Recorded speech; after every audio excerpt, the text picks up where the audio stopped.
আসন্ন ত্রয়োদশ জাতীয় সংসদ নির্বাচন ও গণভোটকে কেন্দ্র করে দেশের আইন শৃঙ্খলা পরিস্থিতি স্বাভাবিক রাখতে বাংলাদেশ সশস্ত্র বাহিনীকে সর্বোচ্চ সতর্কতা ও পেশাদারিত্বের সঙ্গে দায়িত্ব পালনের নির্দেশ দিয়েছেন প্রধান উপদেষ্টা অধ্যাপক ড. মোহাম্মদ ইউনুস।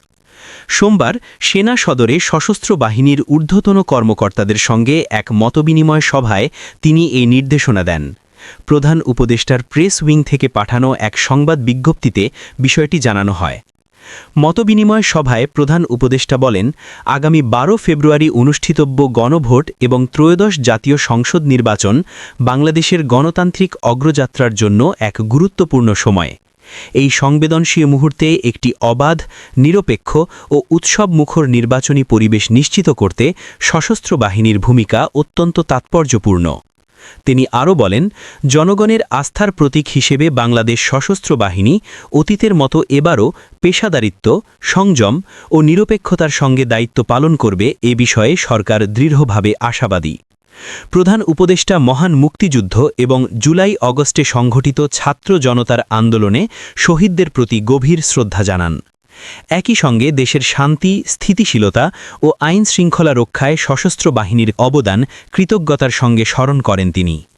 ড. ইউনুস বলেন, ফ্যাসিবাদ পরবর্তী সময়ে আইন শৃঙ্খলা নিয়ন্ত্রণে সশস্ত্র বাহিনীর ভূমিকা দেশের ইতিহাসে একটি গুরুত্বপূর্ণ অধ্যায় হিসেবে বিবেচিত হবে। তিনি উল্লেখ করেন, গণভোট ও জাতীয় সংসদ নির্বাচন বাংলাদেশের ভবিষ্যৎ রাষ্ট্রব্যবস্থা ও গণতান্ত্রিক উত্তরণের ক্ষেত্রে এক অনন্য সুযোগ। দীর্ঘদিন ভোটাধিকার থেকে বঞ্চিত জনগণ জুলাই অভ্যুত্থানের মাধ্যমে যে আকাঙ্ক্ষা প্রকাশ করেছে, ভোট প্রদানের মধ্য দিয়ে তার বাস্তব রূপ ফুটে উঠবে। প্রধান উপদেষ্টা বলেন, গণভোটে জনগণ ভবিষ্যৎ রাষ্ট্র ব্যবস্থা সম্পর্কে মতামত জানাবে আর সংসদ নির্বাচনের মাধ্যমে সেই মত বাস্তবায়নের জন্য যোগ্য প্রতিনিধিদের নির্বাচিত করবে। এ কারণেই এবারের নির্বাচন অতীতের যে কোনো সময়ের তুলনায় বেশি তাৎপর্য বহন করছে। তিনি আরও জানান, এবারের নির্বাচনে বিপুল সংখ্যক তরুণ প্রথমবারের মতো ভোটাধিকার প্রয়োগ করতে যাচ্ছে। পাশাপাশি অনেক নাগরিক দীর্ঘ সময় পর ভোট দেবার সুযোগ পাচ্ছেন। এমন পরিস্থিতিতে সকল ভোটারের জন্য নিরাপদ, ভয়মুক্ত ও আনন্দঘন পরিবেশ নিশ্চিত করা রাষ্ট্রের সম্মিলিত দায়িত্ব। ড. ইউনুস বলেন, দেশের বাস্তবতায় এই দায়িত্ব সফলভাবে পালনে সশস্ত্র বাহিনী একটি গুরুত্বপূর্ণ অংশীদার। একটি সক্ষম, জনমুখী ও পেশাদার বাহিনী অবাধ ও গ্রহণযোগ্য নির্বাচন নিশ্চিত করতে কার্যকর ভূমিকা রাখবে, এটাই সরকারের প্রত্যাশা। নির্বাচনকালীন দায়িত্ব পালনের বিষয়ে তিনি সশস্ত্র বাহিনীর শীর্ষ কর্মকর্তাদের স্পষ্ট নির্দেশনা দিয়ে বলেন, মাঠ পর্যায়ের সব সিদ্ধান্ত হতে হবে আইনসম্মত, দায়িত্বশীল ও সংযত। কোনো ধরনের বিচ্যুতি যেন জনগণের আস্থাকে ক্ষুণ্ণ না করে, সে বিষয়ে সর্বোচ্চ সতর্ক থাকার আহ্বান জানান তিনি।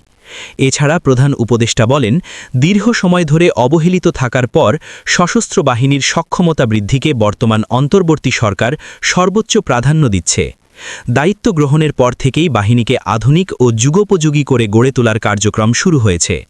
তিনি জানান, সশস্ত্র বাহিনীর স্বনির্ভরতা বাড়াতে নিজস্ব ব্যবস্থাপনায় সামরিক অস্ত্র ও সরঞ্জাম উৎপাদনের উদ্যোগ নেওয়া হয়েছে। পাশাপাশি নেদারল্যান্ডস ও মালয়েশিয়ার সঙ্গে প্রতিরক্ষা সহযোগিতা স্মারক স্বাক্ষরিত হয়েছে। ইতালি, জাপান ও থাইল্যান্ড সহ আরও কয়েকটি দেশের সঙ্গে অনুরূপ চুক্তির প্রক্রিয়াও চলমান রয়েছে। এই উদ্যোগগুলো বাস্তবায়িত হলে সশস্ত্র বাহিনীর সক্ষমতা ও আভিযানিক দক্ষতা আরও শক্তিশালী হবে বলে আশাবাদ ব্যক্ত করেন তিনি।